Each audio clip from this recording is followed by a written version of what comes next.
Welcome to Luca and Miguel. Enjoy the video. You start by confirming your device model and Android version, so you fetch the correct Google Play Services APK.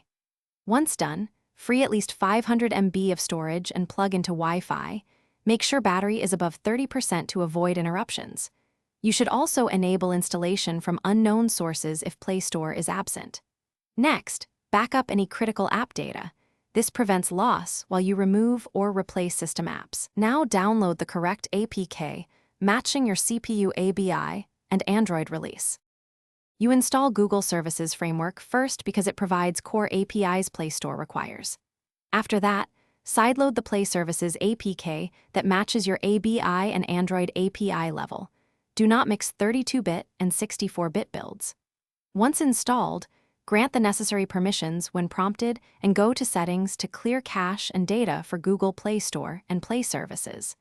Then reboot the device to initialize frameworks. If updates are pending, wait for them to complete before proceeding, as partial installs can break app signing. You finish by opening Play Store and signing into your Google account, accept terms and allow the initial sync to finish.